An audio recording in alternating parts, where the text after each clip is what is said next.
In 1964, Stephen H. Dole and Isaac Asimov got together and wrote a cute little book entitled, Planets for Man.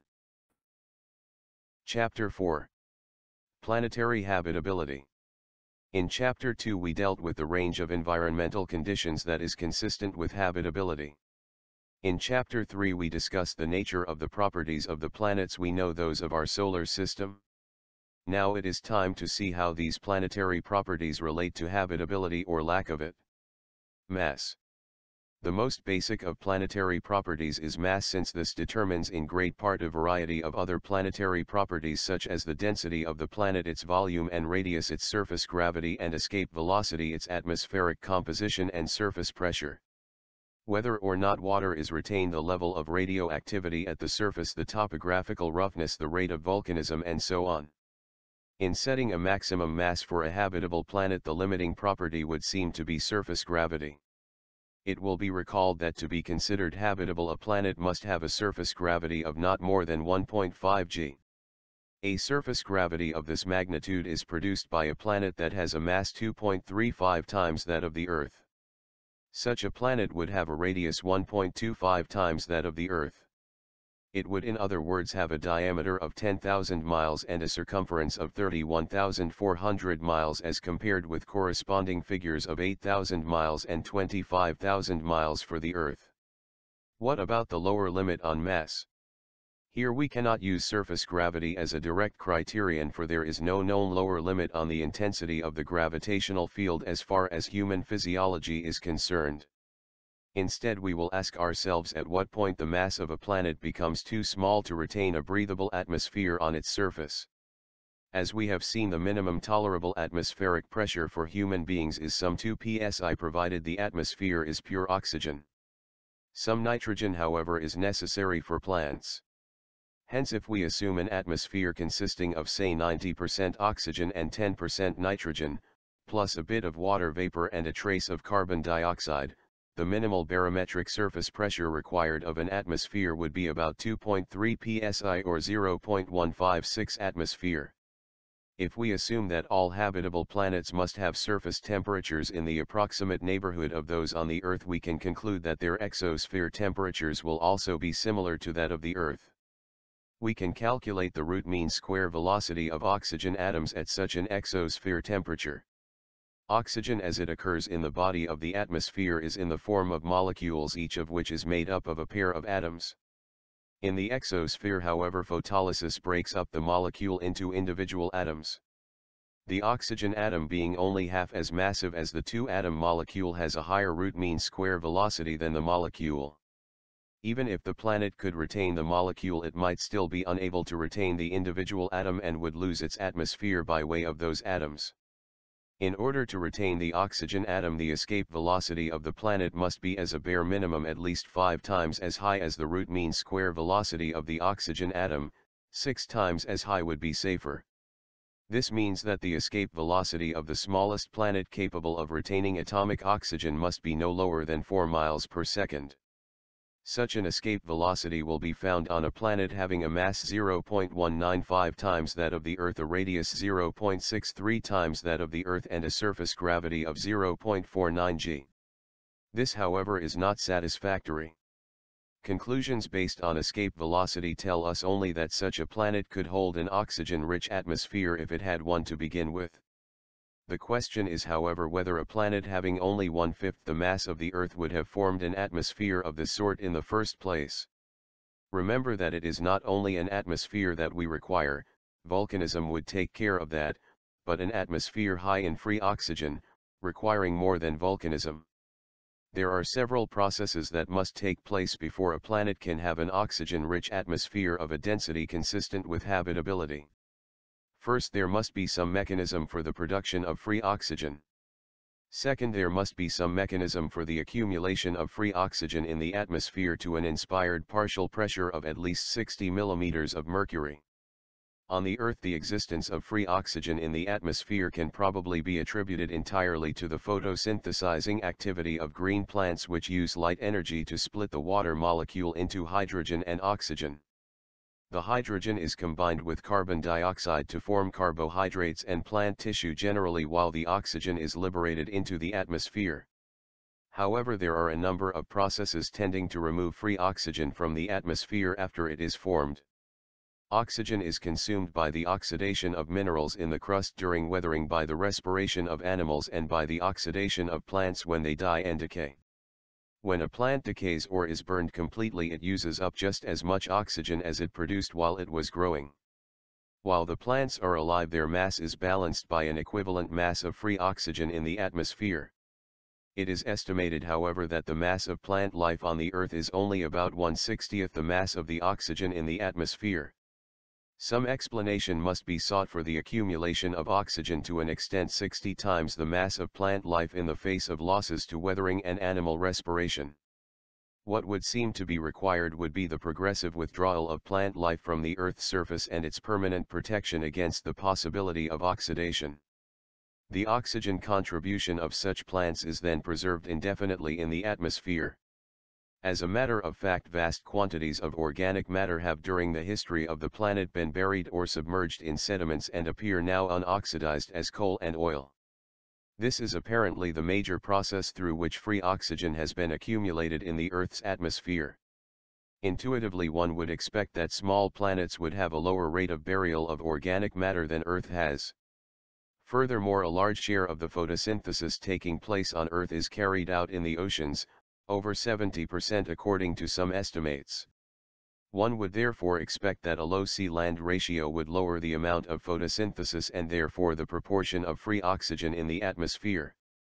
To be sure, there might be a gain in land area, but with the shrinkage of ocean, most of that land area would be desert and would not contribute at all to photosynthesis. Smaller planets with a lessened capacity to produce and retain water would be expected to have relatively low sea-land ratios.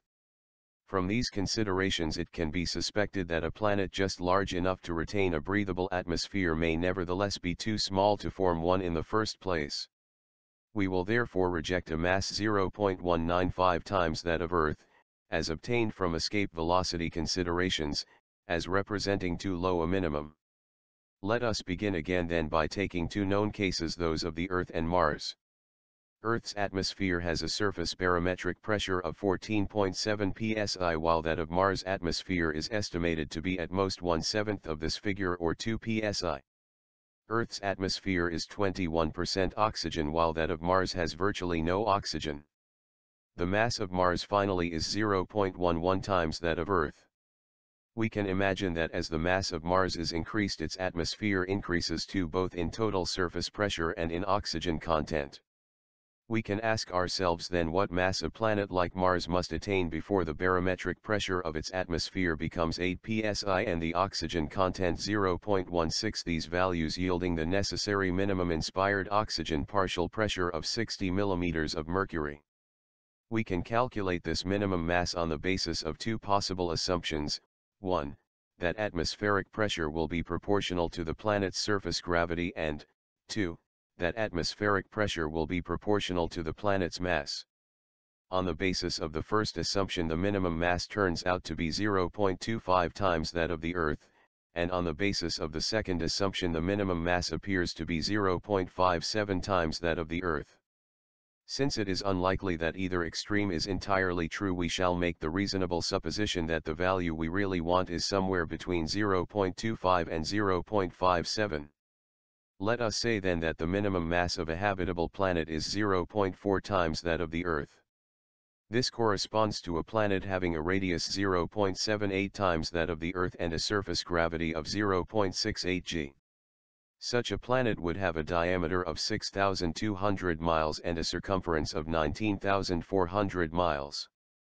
To summarize then, we will postulate that the mass of habitable planets may vary over the range of 0.4 to 2.35 times that of the Earth, the radius may vary from 0.78 to 1.25 times that of the Earth, the diameter from 6,200 miles to 10,000 miles, the circumference from 19,400 miles to 31,400 miles, and the surface gravity from 0.68 to 1.5 g. Of the planets of the solar system, only Earth and Venus fall in this range. Mars, Mercury and the various satellites and asteroids all fall well below the minimum, while Jupiter, Saturn, Uranus and Neptune are all well above the maximum. The situation in regard to Pluto is uncertain because its mass is not known with any degree of precision. Size range of habitable planets. Smallest. Mass 0.40. Radius 0.783,090 miles. Surface gravity 0.68, the Earth. Mass 1.00. Radius 1.003,960 miles. Surface gravity 1.00, largest. Mass 2.35. Radius 1.254,950 miles. Surface gravity 1.5, the Moon and Mars for comparison to same scale. Moon. Mass 0.0123. Radius 0.2731080 miles. Surface gravity 0.165, Mars. Mass 0.1077. Radius 0.532,100 miles. Surface gravity 0.38, although the permitted mass range for habitability may seem narrow compared to the mass range actually observed for planets, there is still room for considerable variation in properties within the habitable mass range. Generally speaking, planets near the lower end of the permissible mass range might be expected to have developed lower internal temperatures during their period of formation, to have cooled more rapidly and to have thicker crusts. They would exhibit less stratification within the crust, that is, there would be a smaller concentration of dense materials at their centers and of light materials in the crust, since the tendency for such concentration lessens as the gravitational field grows weaker. Consequently, the lighter planets may have crusts that are relatively richer in certain heavy metals. Lighter planets might also be expected to show less volcanic activity and consequently to have smaller oceans and atmospheres. The smaller planet would have a softer atmosphere and the density of its atmosphere would fall off less rapidly with height. One effect of this is that at high altitudes, above say about 30,000 to 40,000 feet, the smaller planets should have denser atmospheres than the larger planets. This would have a distinct influence on such factors as the altitude ceilings of similar kinds of aircraft flying in the atmospheres of planets with different masses. Rate of rotation. The rate of rotation of a planet is a key factor in determining its oblateness. Other characteristics also depend in part on rotation rate, such as change of surface gravity with latitude, the daily temperature cycles, atmospheric circulation patterns and wind velocities, and possibly the magnetic field. In general, the slower the rotation rate, the greater the day-to-night temperature differences would be. From the standpoint of habitability, a lower limit on the rate of rotation would be reached when daytime temperatures became excessively high in the regions below some definite latitude and nighttime temperatures became excessively low above that same latitude. A lower limit might be reached before this point when the light-darkness cycle became too slow to enable plants to live through the long hot days and long cold nights. At the opposite extreme, that of rapid rotation, a limiting point would be reached when centrifugal effects caused surface gravity at the equator to fall to zero so that matter would be lost from the planet, or when the shape of the surface became unstable and symmetry about the planet's axis was lost. Just what extremes of rotation rate actually represent these limits of habitability is difficult to say.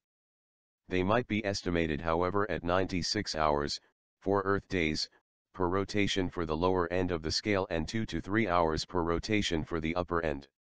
A special case that might be considered is one in which the planet's period of rotation is precisely equal to its period of revolution about its sun, so that one side of the planet is in perpetual light while the other side is in perpetual darkness. This might be thought to be compatible with habitability over at least a limited region of the planet, since temperatures near the day-night line, or twilight zone, might be in the desired range. However, just what would happen to a planet's atmosphere under these circumstances? Would the atmospheric circulation be strong enough to prevent all the gases from condensing on the dark side? Or would all the water and carbon dioxide at least precipitate out in the extreme cold of the dark side? if it is assumed, as seems reasonable, that the day equals year situation was not present from the very start but was preceded by a long slowing down period, then during that period all the planet's water might well have been converted by photolysis to hydrogen and oxygen during the increasingly long and hot day with the subsequent escape of hydrogen. The day equals year case may be ruled out then as indicating either that all the water is precipitated out in solid form on the dark side or that the planet is completely dry. In any case there would be no open stretches of liquid water on such a planet, not even in the twilight zone, and consequently it would not be habitable according to the definition of the term used in this book. Considering high rotation rates again, it is apparent that the force of gravity varies, with latitude being lowest at the equator and highest at the poles.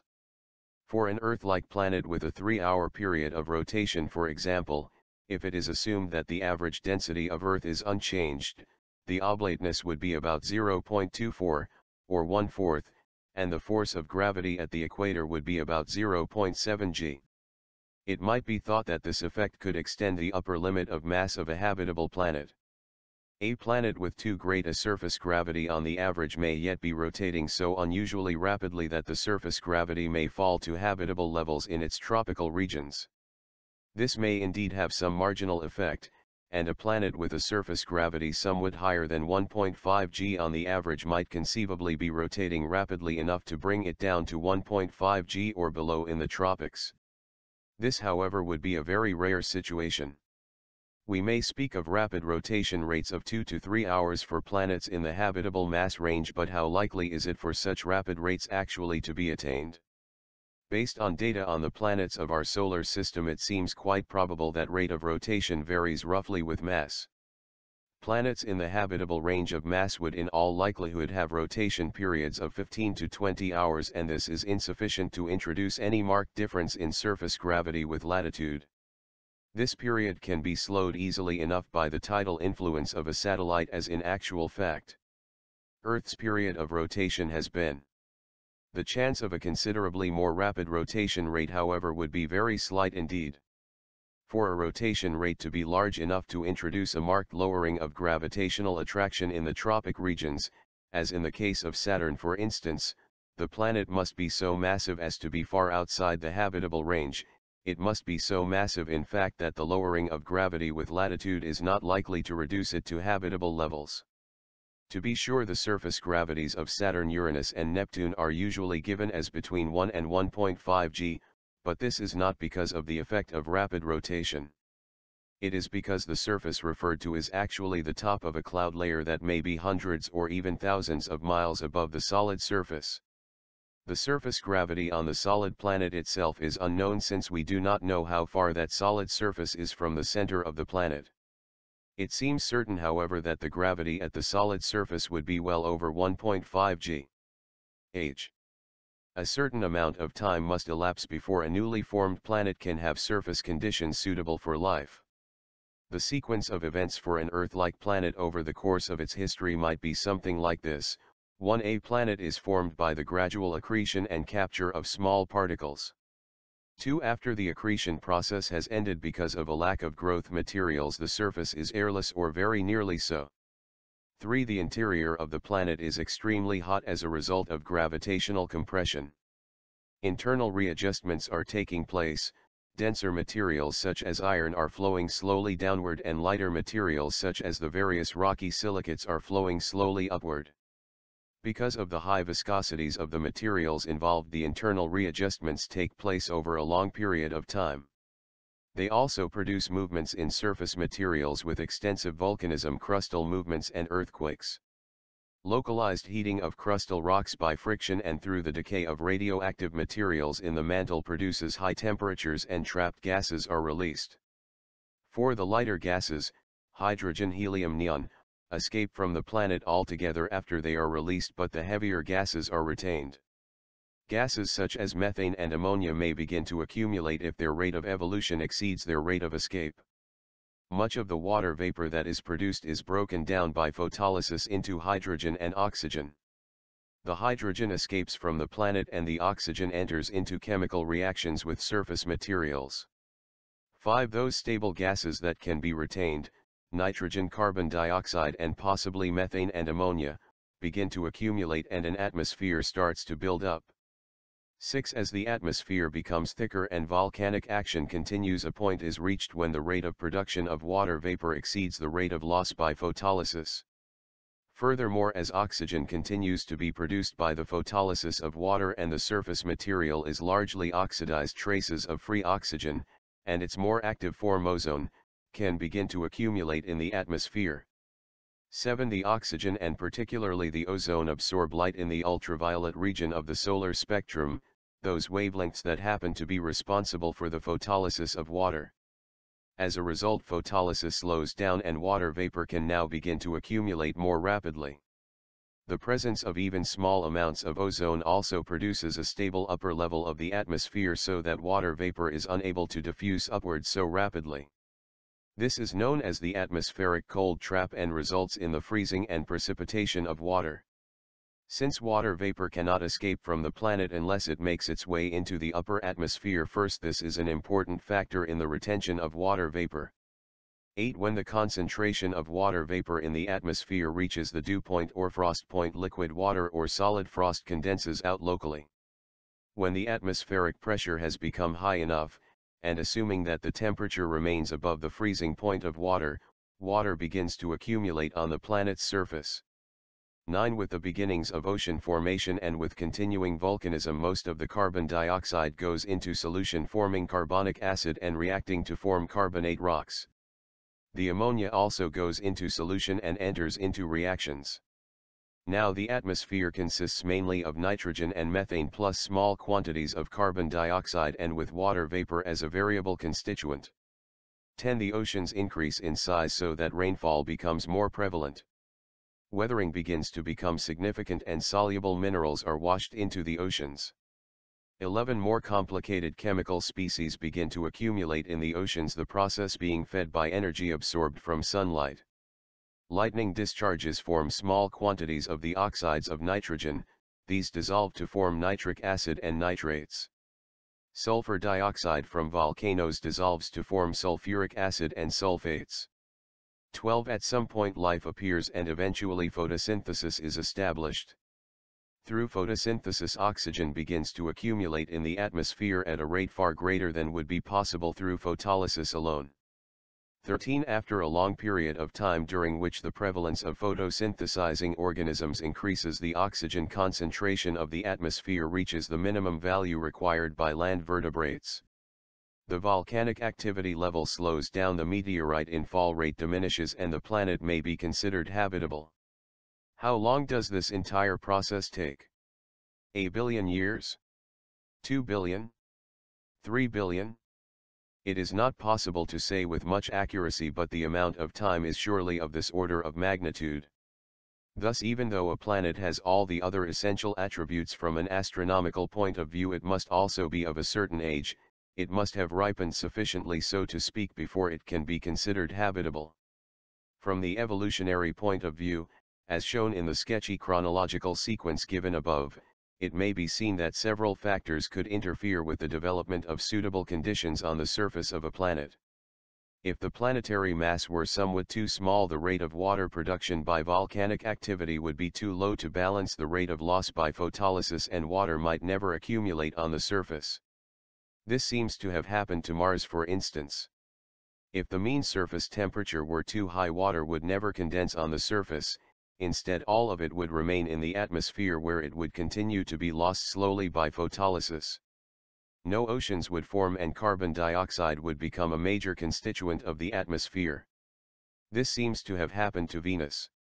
In general, it is probably safe to say that a planet must have existed for 2 or 3 billion years under fairly steady conditions of solar radiation before it has matured enough to be habitable.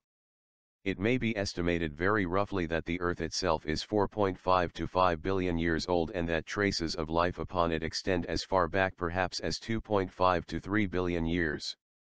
From this it would follow that the Earth was some 2 billion years old before life developed on it. If we assume that life would increase in complexity and spread out over the planet enough to increase the oxygen content of the atmosphere over the next billion years, we can say that Earth had to be 3 billion years old before it could be considered potentially habitable. We will therefore in this book accept 3 billion years as the minimum age of a habitable planet. Distance from primary and inclination of equator. In astronomical parlance, a primary is a body about which a second and less massive body revolves. The Earth is the Moon's primary and the Sun is the Earth's primary. The most massive star of a multiple system is the primary of that system. In this book, however, we will use the word exclusively for the star that supplies the major portion of the heat and light for the non-luminous bodies making up the rest of the stellar system. From this viewpoint, the Sun is the Moon's primary as well as the Earth's. The word star can be used as a synonym for primary, and at times it will be, but ordinarily the picture conjured up by star is that of a small bright dot in the night sky rather than of a huge radiant sun. The word sun can also be used as a synonym for primary, and at times it will be, but ordinarily the picture conjured up by sun is that of our own sun in particular. In most instances then we will use the word primary. In turning now to the business at hand, we are dealing with two factors. The first is the distance of a planet from its primary. The second is the inclination of the plane of its equator to the plane of its orbit of revolution around the primary. This latter can also be pictured as the tipping of the axis. These factors must be considered together because habitability depends on the two in combination rather than on each independently. Orbital eccentricity, to be discussed shortly, is also interrelated with these factors in determining habitability, but at the moment let us assume that the orbital eccentricity is zero, that is, that the orbit of the planet is a perfect circle centered on a star. The radiation received by a planet from a particular star, the planet's illuminance in other words, depends on the distance of the planet from that star, and the habitability or non-habitability of the planet depends on the quantity of illuminance. The question of the planet's distance from the primary is therefore crucial. To be exact, the illuminance varies with the square of the distance of a planet from its primary. If one planet is twice as far from the primary as a second planet, it receives 2 squared or 4 times less illuminance. If it is 5 times as far, it receives 5 squared or 25 times less illuminance. Earth's illuminance, incidentally measured at the top of its atmosphere, is 1.94 gram calories per square centimeter per minute. This is usually called the solar constant. In connection with illuminance, it will be useful to introduce the term ecosphere. For present purposes, ecosphere will be used to mean a region in space in the vicinity of a star in which suitable planets can have surface conditions compatible with the origin, evolution to complex forms and continuous existence of land life, and in particular surface conditions suitable for human beings together with the whole system of life forms on which they depend. The ecosphere is bounded by 2 spherical shells centered on the primary. Inside the inner shell, illuminance levels are too high for habitability. Outside the outer shell they are too low. In general then we can say that to be habitable a planet must be inside the ecosphere. It is a difficult problem to predict temperatures at a particular location on the surface of a planet as functions of illuminance and of equatorial inclination. The problem becomes extremely complicated when a planet has atmospheric circulation and irregularly shaped ocean and dry land areas as a habitable planet would be expected to have. Even the attempts made to calculate the mean annual temperatures on the Earth's surface, concerning which so much is known, on purely theoretical grounds have not been highly successful. How then can we apply theory to habitable planets whose surfaces we cannot know in detail? Because of the difficulties involved, we have had to use empirical methods for determining planetary surface temperatures using the Earth as a standard.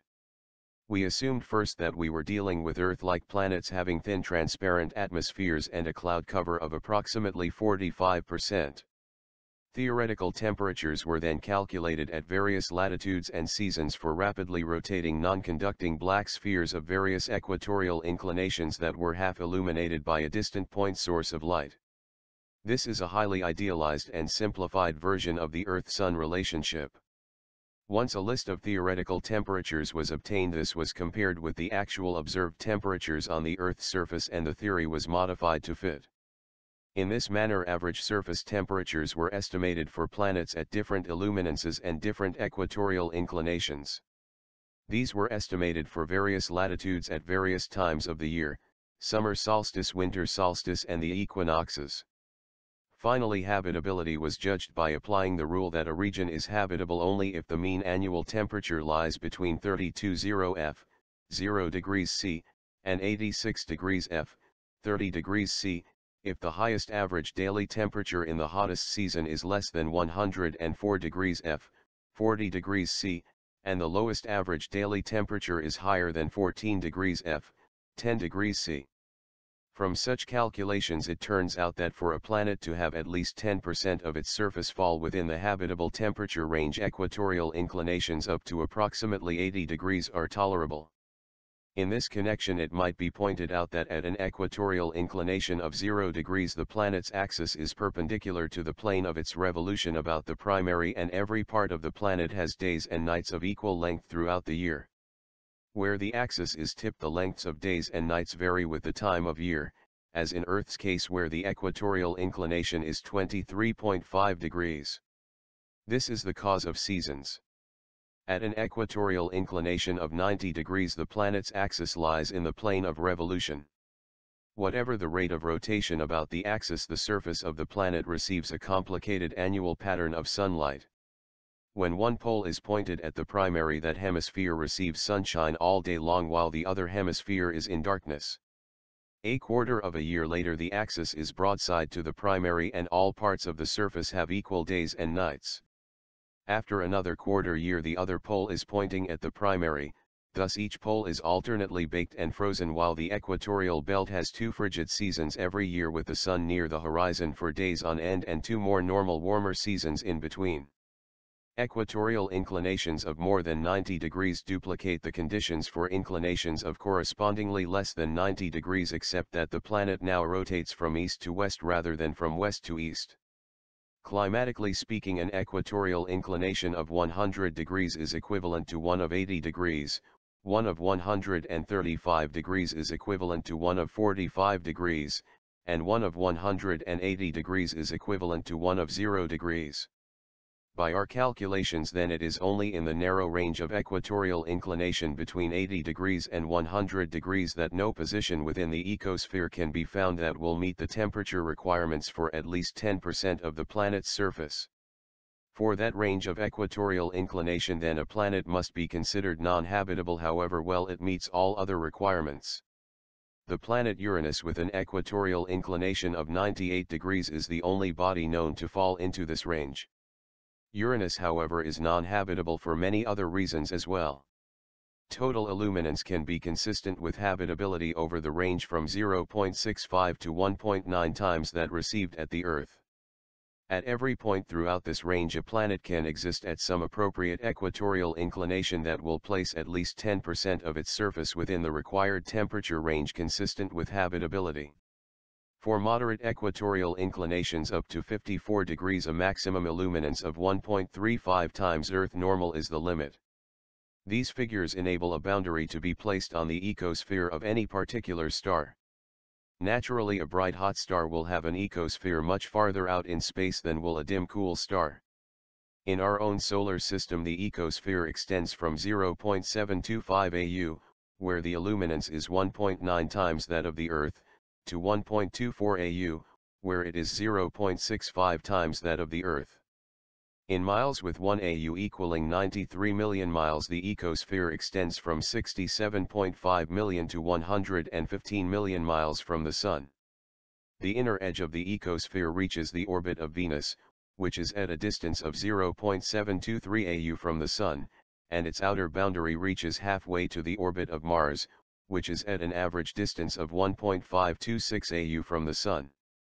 Of course, the determination of the boundary of the ecosphere has rested on so many assumptions that the figures given can only be considered as approximate. Orbital eccentricity. The orbits of the planets have the shapes of ellipses, these being closed curves that resemble flattened circles. The Sun is not at the center of such an elliptical orbit but is to one side of the center at a point called the focus. In a circle, all straight lines passing through the center from one point on the circumference to another, diameters, are equal. In an ellipse such lines are not equal. There is one that is shorter than any of the others, and this is the minor axis. At right angles to the minor axis is the longest diameter, and this is the major axis. The two foci of an ellipse are located on the major axis, one focus to one side of the center, the other focus to the other side. The more flattened the ellipse, the farther the foci are located from the center and the greater the difference in length between the major axis and the minor axis. The distance between one focus and the center divided by the length of the major axis is the eccentricity of the ellipse. The eccentricity can be as low as O, in which case there is no difference in length between the axes, so that the ellipse is completely unflattened and therefore is a circle. The eccentricity can be as high as 1, in which case the ellipse is either completely flattened into a straight line or else is lengthened infinitely into a curve called a parabola. The Sun, as stated above, is at one focus of an elliptical orbit, the other focus is empty, and the major axis of the orbit therefore passes through the Sun. When the planet passes the end of this major axis, it is either at a point closest to the Sun, if that end of the major axis is on the same side as is the focus occupied by the Sun, or at the point farthest from the Sun, if it is at the end of the major axis on the side opposite that of the focus occupied by the Sun. The more eccentric the orbit, the more flattened is the ellipse, the farther located to one side of the center is the Sun, and the greater is the difference between the point of closest approach to the Sun at one end of the major axis and the point of greatest distance at the other. The point of least distance to the Sun is the perihelion, while that of greatest distance is the aphelion. When a star is involved, the two terms are periastron and apastron. The eccentricity of planetary orbits within the solar system is generally low. That of the Earth's orbit is 0.017, so that at perihelion it is 91.3 million miles from the Sun, and at aphelion 94.5 million miles.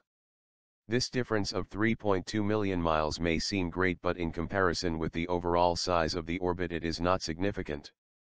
If the Earth's orbit were drawn to scale, it could not be told from a circle by the unaided eye. The orbits of Neptune and Venus are even less eccentric. They have eccentricities of 0.009 and 0.007 respectively. The only planetary orbits with eccentricities higher than 0.1 are those of Mercury, 0.206, and of Pluto, 0.247, the innermost and outermost planets respectively. Those satellites that we have included among the planets by the definition used in this book also have low orbital eccentricities. The Moon's orbit about the Earth has an eccentricity of 0.055, for example. For objects other than planets, orbits of marked eccentricity are much more common.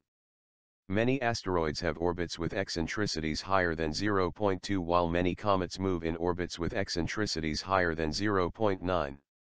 The seasonal temperature cycle will vary by hemispheres if the planet happens to reach aphelion and perihelion at the time of the solstices. This state of affairs is actually to be found on the Earth. The Earth reaches aphelion and is farthest from the Sun around July 4, shortly after the beginning of winter in the southern hemisphere and summer in the northern hemisphere. Because of the unusual distance of the Sun, the southern hemisphere winter is colder than it might be, and the northern hemisphere summer is less hot than it might be. The Earth then reaches perihelion and is nearest the Sun around January 4 after the beginning of summer in the southern hemisphere and winter in the northern hemisphere. Because of the unusual closeness of the Sun, the southern hemisphere summer is hotter than it might be, and the northern hemisphere winter is less cold than it might be. In other words, the fact that perihelion and aphelion fall quite close to the solstices gives one hemisphere, the southern in our case, extreme seasons, and the other, the northern, mild seasons. The effect in the Earth's case is slight and subordinate to other factors, but if the orbit were more eccentric, the effect might be considerable. The nature of the effect might also depend on the period of the year.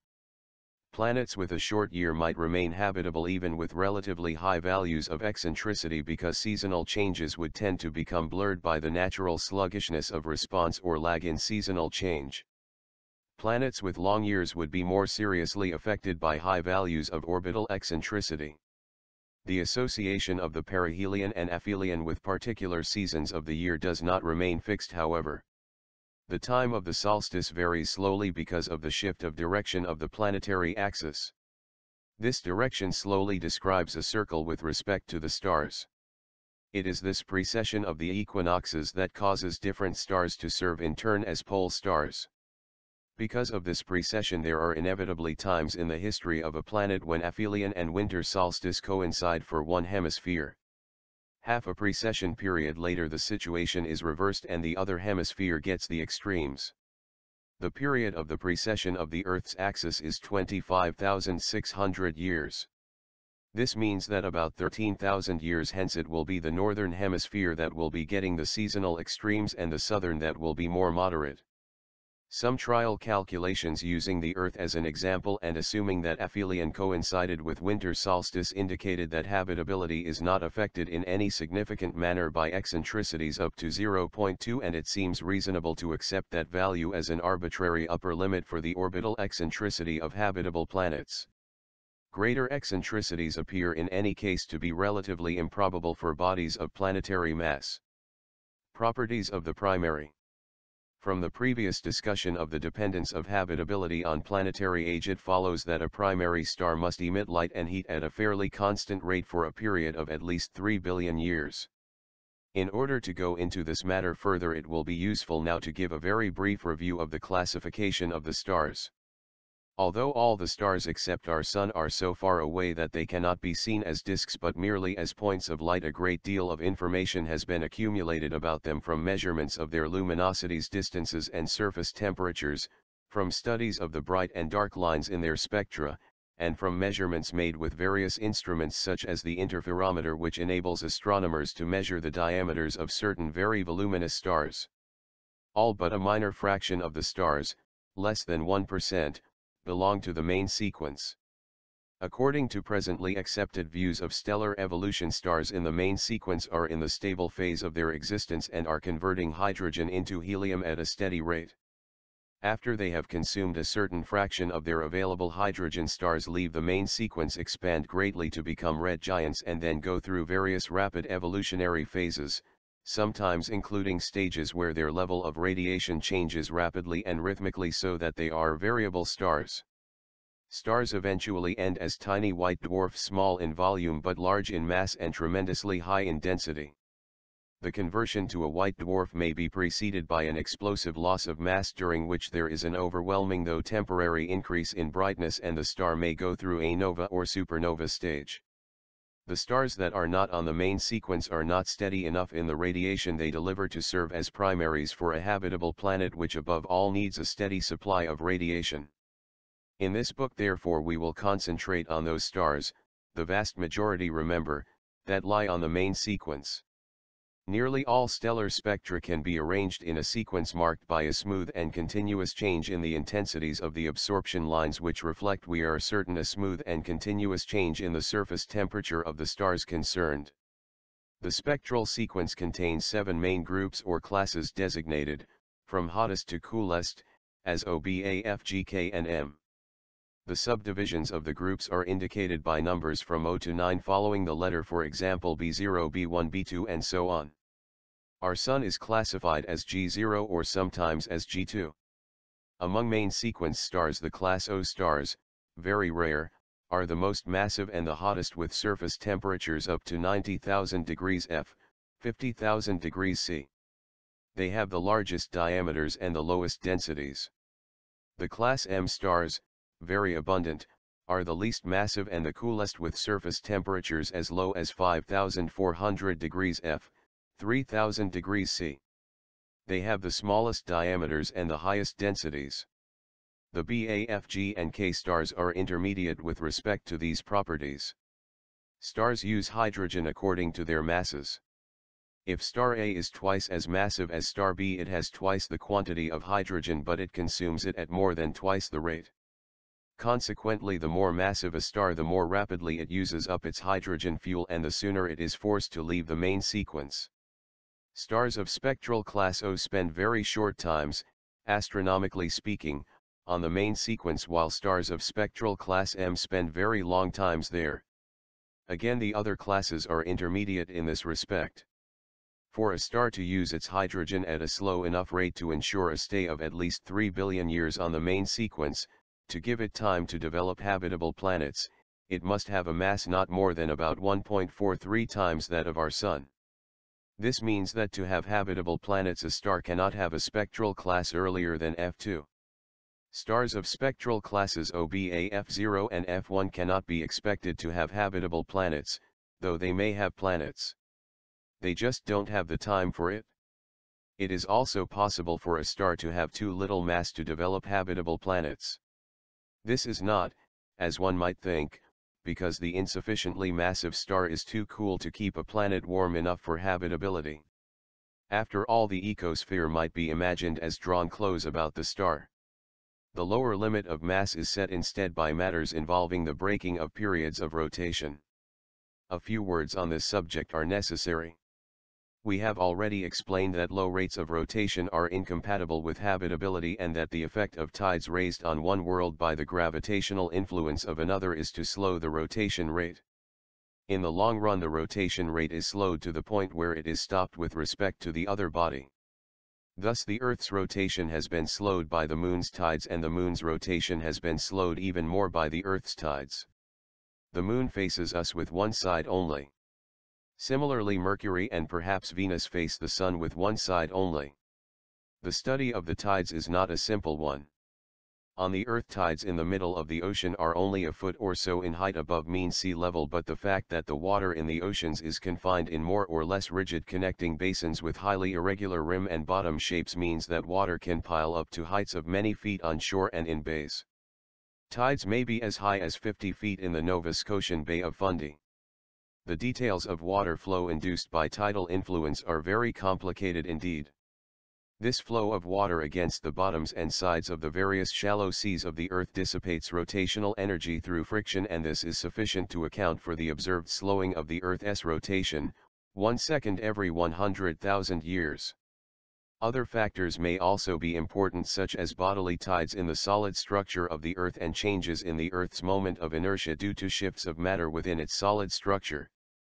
Also to be studied are changes in the oceans or in the sea level, tides in the atmosphere, and interactions between magnetic fields of Earth and Sun. Naturally, most of this data is hard enough to obtain for the Earth and impossible at present to obtain for other planets. However, one theoretical analysis indicates that the rotation retarding effects of tides is proportional to the square of the maximum height of the tides in deep water. We can symbolize this quantity as H2. If we take the value of H2 on Earth due to the Moon to be 1, we can calculate what it might be on other planetary bodies. To be sure, H2 has literal significance only for the Earth, since as far as we know the Earth is the only body in the solar system that has open stretches of water to be affected by tides. Nevertheless, we can suppose that high values of H2 will indicate strong tidal effects on atmospheres or on the solid structure of the planet that will have rotation slowing effects of the same order of magnitude as ordinary tides would have if the planet had oceans. With this thought in mind, we can see that most or all of the satellites of the solar system circling as they do in the vicinity of much larger bodies must have their rotation stopped by tidal effects, at least with respect to the large bodies they circle. The value of H2 produced by Jupiter on its nearest large satellite Io is 45 million, that produced by Neptune on its large satellite Triton is just about 500,000, and that of Saturn on its comparatively distant largest satellite Titan is 61,500. Surely each of these revolves about its planet in such a way as to keep the same side faced toward it at all times. Of all the large satellites in the solar system, the one that revolves about the smallest planet is our Moon. The Earth is far less capable of slowing its rotation than Jupiter, Saturn, or even Neptune would be. In fact, the value of H2 produced by the Earth on the Moon is only 1,325, but this is quite enough to have stopped the Moon's rotation with respect to the Earth. As for the effect of the Sun on its planets, this braking effect decreases with distance. The value of H2 produced by the Sun on Mercury is 9.65, and this is enough to ensure Mercury's keeping one face turned always to the Sun. For Venus, the value of H2 is 1.77, and recent information obtained from the Venus probe Mariner 2 makes it seem that Venus too keeps one side to the Sun or rotates very slowly at best. The value of H2 produced on Earth by the Sun is 0.206, but that produced on the Earth by the Moon is 1.00. Consequently, the total value of H2 on Earth is 1.2. This is enough to slow the rotation of the Earth, but not enough to have stopped it so far. The value of H2 produced by the Sun on planets beyond the Earth is far too small to introduce any significant slowing of their rotation. The effects of the comparatively small satellites on the huge masses of the outer planets are also small enough to be ignored. It would be reasonable perhaps to estimate a critical value of H2 at approximately 2.0 as the limit consistent with habitability. If anything, this is rather generous in view of the fact that the rotation of Venus has apparently been very greatly retarded by the Sun despite a value of H2 somewhat less than 2.0, but the uncertainties of the situation lure us to use the round figure as an approximation. We will say then that for H2 greater than 2.0 planetary rotation rates would probably be too slow, after the braking force had been working for the 3 billion years required for habitability, to be compatible with habitability. Now we can return to this matter of minimum mass of a star consistent with its possessing habitable planets. For a habitable planet to possess the proper surface temperatures in the vicinity of a small main sequence star, it must orbit within an ecosphere placed quite close to the star, necessarily close, since only then may enough illuminance be obtained from its feeble radiation. The closer such a planet must come to the star, however, the higher will H2 be. There will come a point as we consider smaller and smaller stars where to come close enough to the star to receive enough illuminance for habitability means that the planet must also come close enough to have its period of rotation break to the point of non-habitability. In other words, for stars at the low temperature end of the main sequence, the planetary temperature requirements for habitability are incompatible with rotation rate requirements. A full ecosphere can exist around primaries with masses greater than 0.88 times that of the Sun. The entire ecosphere around such a primary is far enough out to be beyond any serious tidal braking effect on a planet's rotation. For primaries of lesser mass, the ecosphere is narrowed at its inner edge by the effects of increasing tidal braking. The ecosphere is narrowed to extinction when the primary's mass reaches a point as low as 0.72 times the mass of the Sun. For stars smaller than that, there is no orbit in which a planet can circle and find both comfortable temperatures and a bearable day-night cycle, except for rare cases of a planet-satellite system to be taken up in the next section. The range in mass of stars that could have habitable planets, without introducing satellite effects, then is from 0.72 to 1.43 times the mass of the Sun. This corresponds to main sequence stars of spectral types F2 through K1. Satellite relationships. The rotation of a planet may be braked by a satellite as well as by its primary, as we have every reason to realize, since the Earth's rotation is slowed by the Moon as well as by the Sun. Indeed, the Moon's braking effect on Earth is 5 times that of the Sun. If the value of H2 of a satellite on a planet is greater than 2.0, one would expect to find the planet's rotation halted with respect to the satellite after the 3 billion years that must have elapsed for the planet to have reached the habitable stage. Since the Moon's braking effect on us is equivalent to an H2 of 1.0, we have been slowed, but even after possibly 5 billion years of braking, we have not yet been stopped. Even after a planet's rotation has been stopped with respect to the satellite, it will continue with respect to the primary, and its solar day and synodic month will be of the same length. The last situation is true for the Moon, for instance, as we have said before. Its rotation is stopped with respect to its companion body, the Earth, but continues with respect to the Sun. The Moon's solar day is 29K earthly days in length, and this is equal to the synodic month, the period of the Moon's revolution about the Earth from new moon to new moon. Eventually the Earth's rotation will be stopped with respect to the Moon, but by that time the Moon will have receded, thanks to the necessity of conserving angular momentum in a system in which the rotation of individual bodies is slowing, to the point where its period of revolution about the Earth will have lengthened to 55 24-hour days. Earth and Moon will then revolve, each presenting one face eternally to the other, and each nevertheless rotating with respect to the Sun. The length of the solar day for each body will be 55 24-hour days, equal to the length of the synodic month. Earth's year will then be 6.5 days long. For such a day equals month condition to be compatible with habitability, however, the period would have to be such as to produce a solar day less than 96 hours in duration, a figure that we have already chosen as the longest day consistent with habitability. This means that the habitable planet and the satellite must not be too far apart. The farther apart the longer the period of revolution of one about the other and the longer the resulting day. Once the rotation of a planet with respect to the satellite has stopped, those tides on the planet due to the satellite will not be moving across the surface of the planet but will remain fixed as a permanent bulge. There will still be tides due to the primary, of course. These, however, will not be breaking the planet itself but the planet's satellite system as a whole, a much slower process, so that the further lengthening of the planet's day may be ignored. If we consider cases of a stable planet-satellite situation in which higher and higher tides due to a primary are assumed, a new limiting condition will appear when the primary is massive enough or close enough to produce tides that reach a level so destructive as to be incompatible with land life. For instance, the erosion due to the power of the tides may become so excessively high that all the dry land on the planetary surface, assuming that any had formed in the first place, would disappear, leaving a continuous deep ocean swept twice daily by tides of enormous magnitude. At what tidal magnitude would this occur? The Moon produces mid-ocean tides on the Earth approximately 1 foot in height, yet local coastal tides may be much higher because of the piling up of water in shallow bays. It might be assumed then that mid-ocean tides of the order of 10 to 20 feet would probably begin to be of sufficient magnitude to erode away all of the Earth's land masses over a period of many years. For present purposes, let us assume that the destructive tide limit is indeed represented by mid-ocean tides 20 feet in height. Using this criterion, we can calculate all combinations of the tidal breaking force due to a planet's primary and to its satellite. Such a calculation points to the existence of 4 types of planets: 1.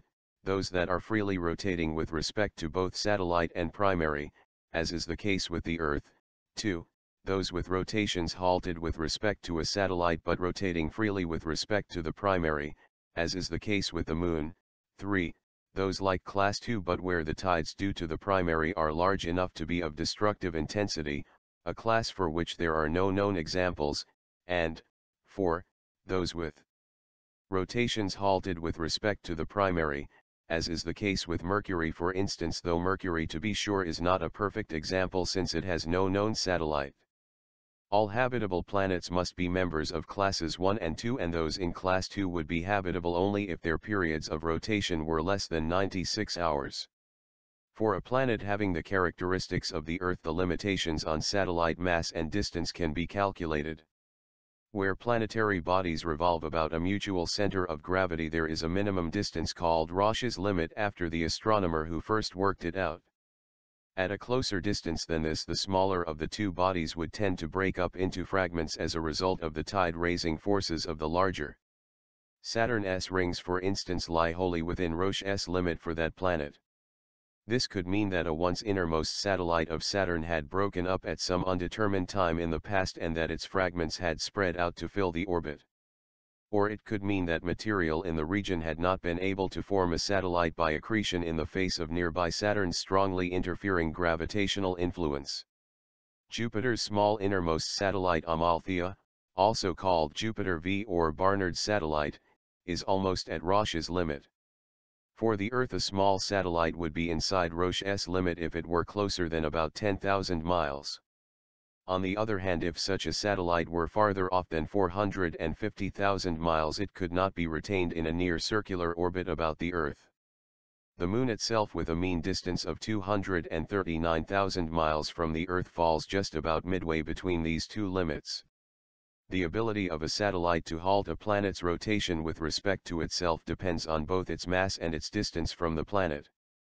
The smaller the satellite is, the closer it must be. The Moon is of mass insufficient to have managed this so far at its present distance.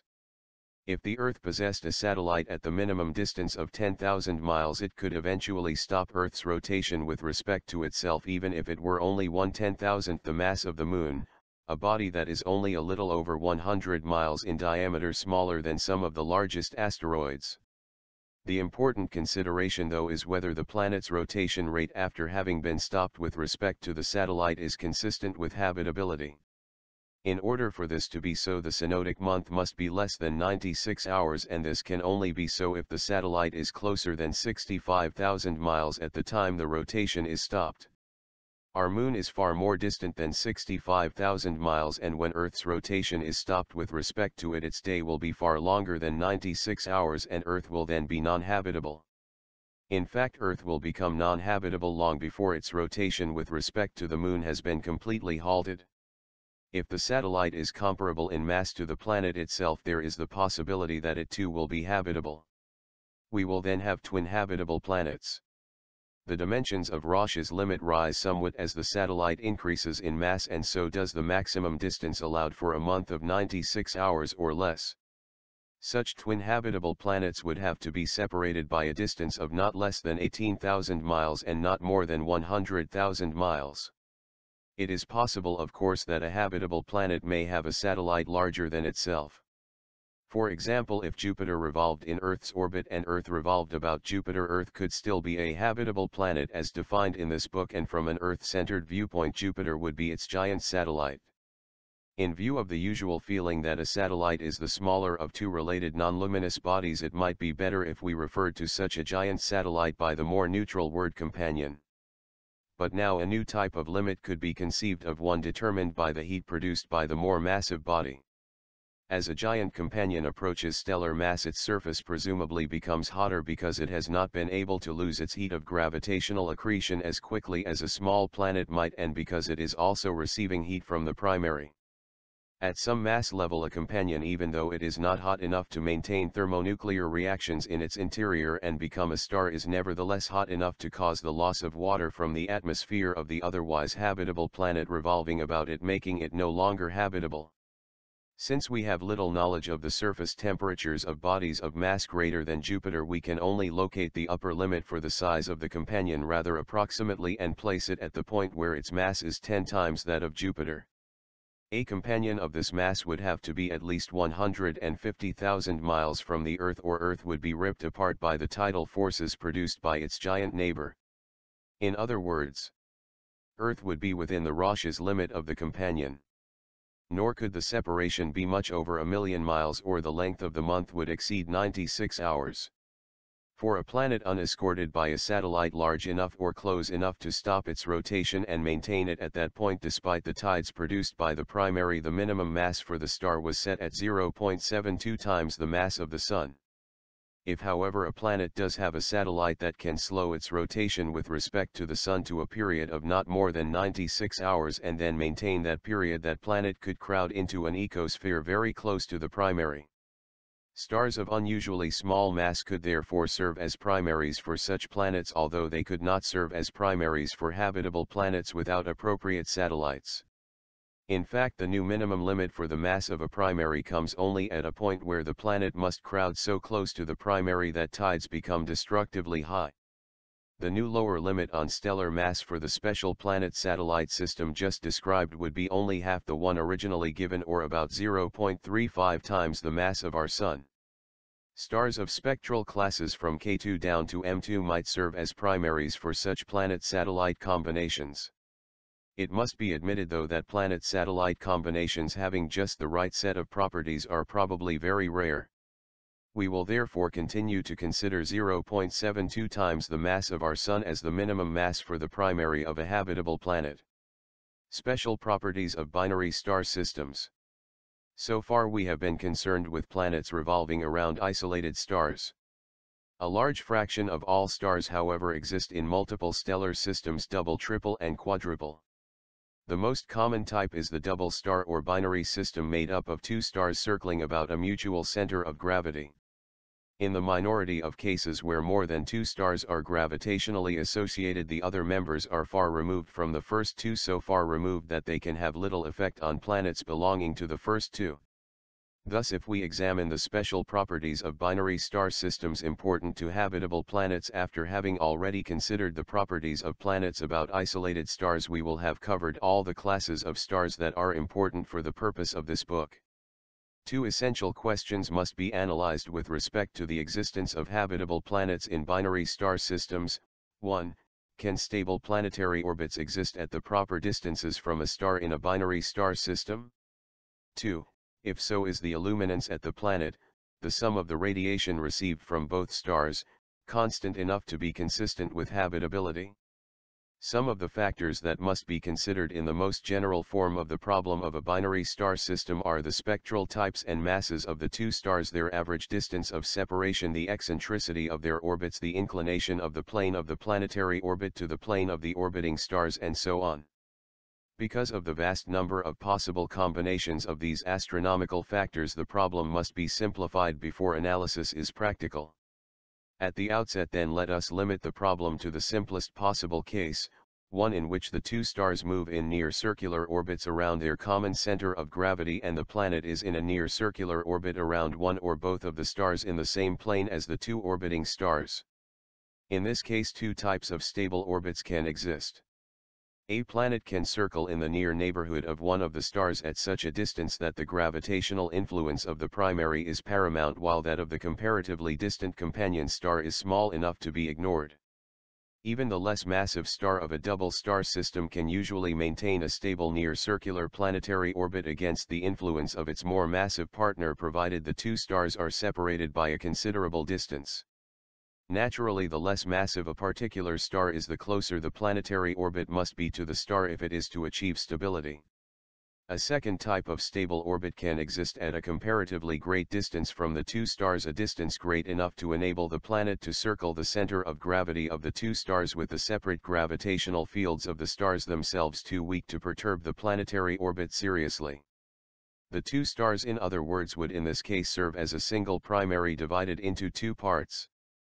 Thus the first requirement for habitability in a double star system, the existence of stable near-circular orbits, is fulfilled.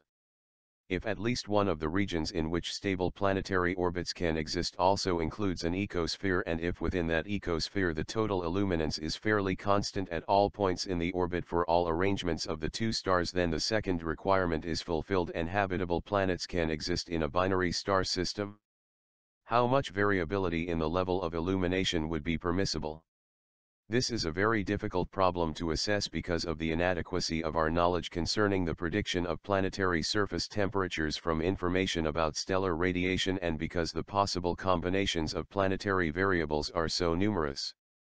However, let us assume, perhaps over-conservatively, that the permissible variation in total illuminance as a result of having two sources of radiation for any given planet in a near-circular orbit must be less than 10% during the annual period. The variation is about 7% for the Earth because of the eccentricity of its orbit. It turns out that in the case we are considering, there are regions in the immediate vicinity of each star where the illumination contours are nearly circular. This means that a planet on a near-circular orbit within these regions would receive a nearly constant supply of radiation, virtually all of it coming from the primary and comparatively little from the companion star. At a great distance from both stars, the illumination contours are again nearly circular, with the more massive and brighter star at the center.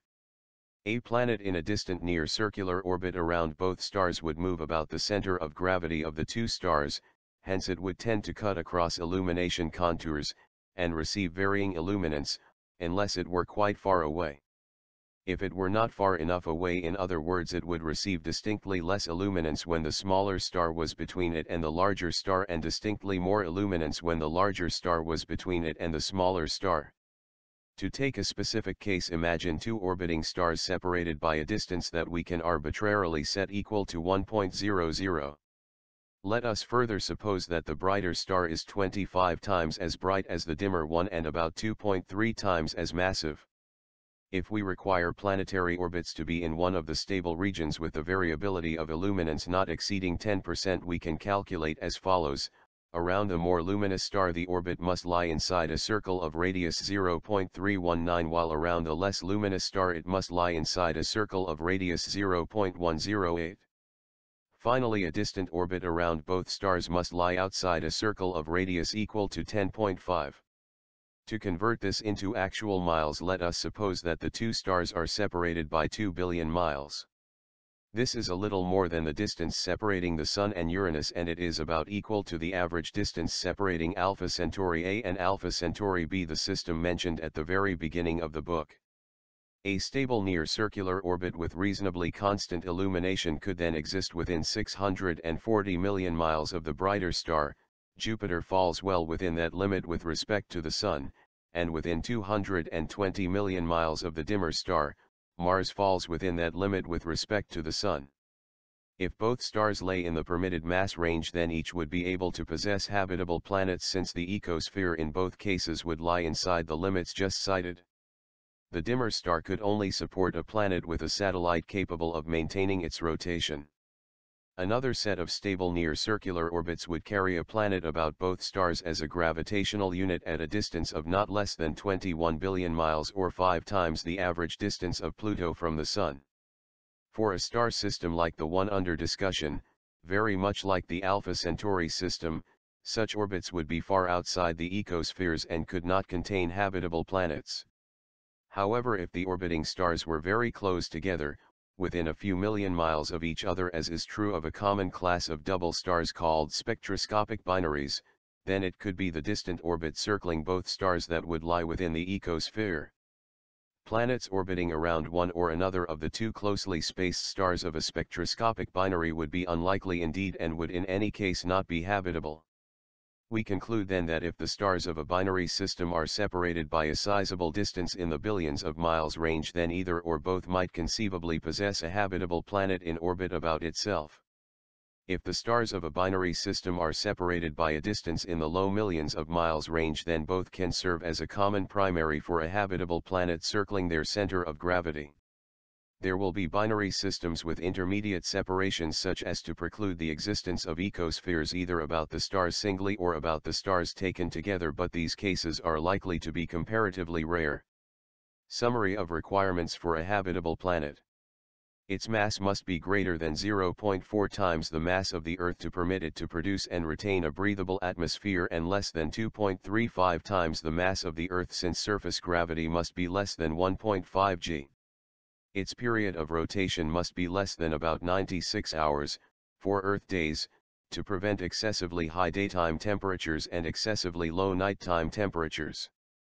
The age of the planet, and the star around which it orbits, must be greater than about 3 billion years to allow for the appearance of complex life forms and the production of a breathable atmosphere.